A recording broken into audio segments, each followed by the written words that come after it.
केवल मौखिक रूप से शब्दों में नहीं होनी चाहिए। देशभक्ति, राष्ट्रभक्ति अपने दैनिक व्यवहार में भी होनी चाहिए।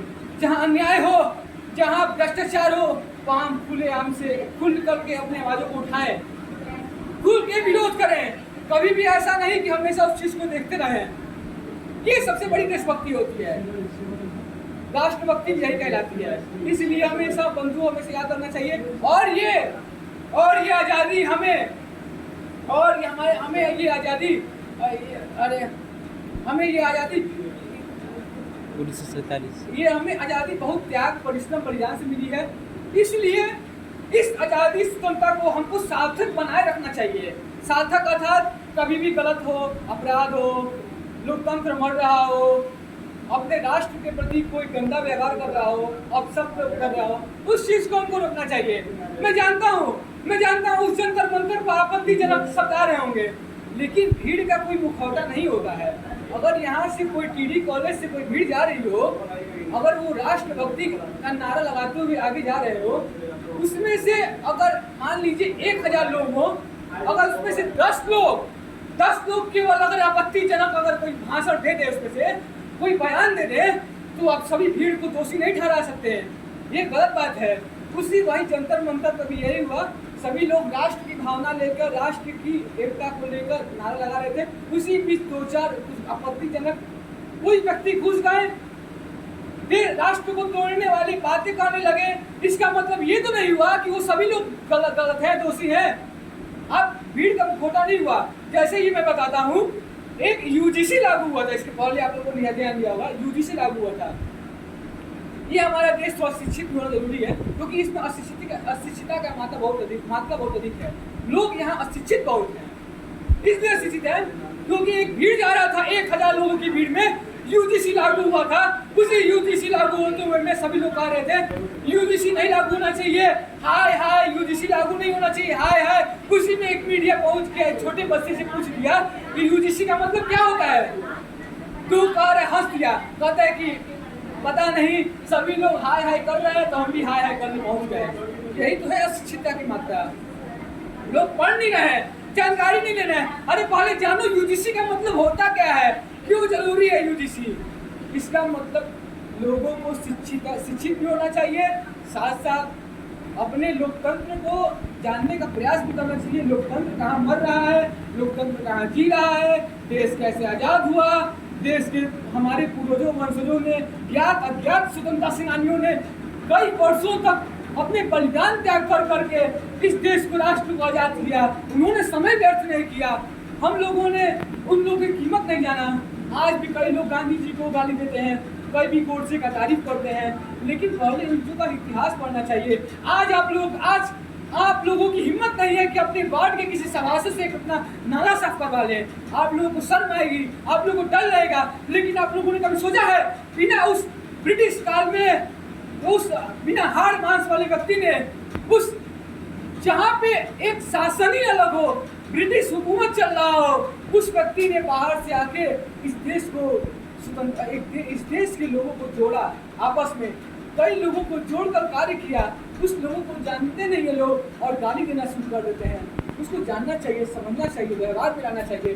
तो आप सभी से मैं यही गुजारिश करता हूँ कि देशभक्ति, राष्ट्रभक्ति, हमें केवल देशभक्ति और राष्ट्रभक्ति बहुत हमको बलिदान, त्याग, परिश्रम से मिला हुआ है। इसीलिए इसकी गरिमा बनाना हमारा कर्तव्य है। और साथ ही इस राष्ट्र के प्रति जरूरी नहीं है कि हमेशा बड़े बड़े कार्य ही करे, छोटे कार्य भी राष्ट्र के लिए परिणाम होते हैं। एक कोई विद्यार्थी ईमानदारी से पढ़ाई करता है, वो भी राष्ट्र के निर्माण में भी योगदान दे रहा है। एक कोई किसान मेहनत पूर्वक फसल उगा रहा है, वो भी राष्ट्र के लिए कोई एक बहुत अच्छा योगदान दे रहा है।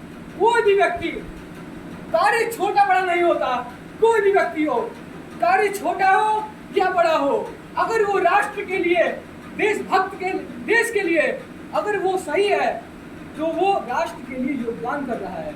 इसीलिए देशभक्ति और राष्ट्रभक्ति की गरिमा को बनाते हुए, लोकतंत्र को जिंदा करते हुए हमेशा आप सभी आवाज उठाते रहें, देश को आगे बढ़ाते रहें। इसी के साथ मैं अपनी बात को विराम देता हूँ। वंदे मातरम।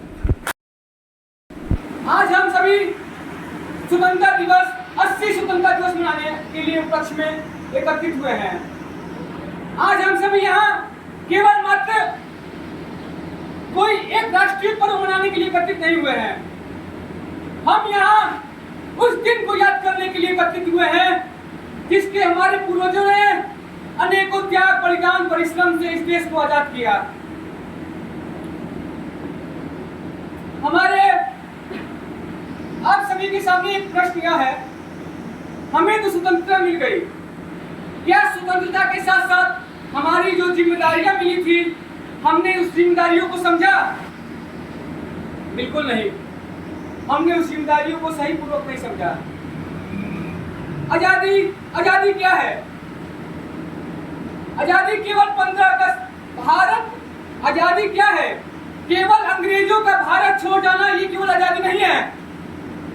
भारत अंग्रेजों ब्रिटिश हुकूमत का भारत छोड़ना ये केवल राजनीतिक शासन का अंत था कि हम लोगों ने भारत का एक अपना शासन नहीं चाहता था, अपना अधिकार नहीं चाहता था। हमारे यहाँ के युवा अपने अंदर की जो चीजें हैं उसको उजागर नहीं कर पाते थे। उस चीज को हम लोगों से आजादी मिला। अंग्रेजों का भारत छोड़ जाना ये क्यों राजनीतिक आजादी था? असली आजादी तो अभी भी हम लोगों की नहीं मिल रही है। उस आजादी को हमको समझना पड़ेगा। लोकतंत्र मर गया था। इस लोकतंत्र को आजाद करने के लिए किसी दिल्ली के जंतर मंतर पे कुछ लोगों ने लोकतंत्र को जिंदा किया, जो कि आज कुछ युवाओं के मन में देशव्यापी कुछ देश प्रेम जगा। जरूरी नहीं है देश प्रेम तो कई तरीकों से जा सकता है, देश प्रेम कई तरीकों से जा सकता है। पहले हम देखेंगे आजादी है क्या। आजादी हम लोग सोच लिए, आजादी स्वतंत्रता तो हमें मिल गई, लेकिन स्वतंत्रता का अर्थ होता है स्वतंत्रता का अर्थ है अपने विचारों को व्यक्त करना, अपने देश के प्रति अच्छे भावों को व्यक्त करना, अपने देश के भविष्य को आगे लेके चलना। इसलिए हमें केवल ये नहीं देखना चाहिए कि 15 अगस्त 1947 को आजाद हुआ तो हम लोग यहाँ पे हम लोग स्वतंत्रता दिवस मनाने के लिए उपलक्ष्य हुए हैं। ये नहीं होना चाहिए। होना ये चाहिए, इसके होना भी चाहिए, सीमित है। इसके साथ साथ यह भी होना चाहिए कि हमें देश के साथ साथ अपने युवाओं को भी अपने देश को भी ध्यान में रखते हुए, अपने लोकतंत्र को ध्यान में रखते हुए अपने देश समाज को आगे बढ़ाना चाहिए। मैं इसी पे एक वीरता और देश प्रेम की एक भावना को लेते हुए एक कवि ने कहा है कि जो भरा नहीं है भावों से बहती जिसमें रसधार नहीं, जो भरा नहीं है भावों से बहती जिसमें रसधार नहीं, वह हृदय नहीं वह पत्थर है, जिसमें देश प्रेम का प्यार नहीं, जिसमें देश प्रेम का प्यार नहीं। इसका मतलब क्या हुआ? देशभक्ति, देश प्रेम ये केवल विचारों में नहीं होना चाहिए, ये हमारे दैनिक जीवन के व्यवहार में भी होना चाहिए।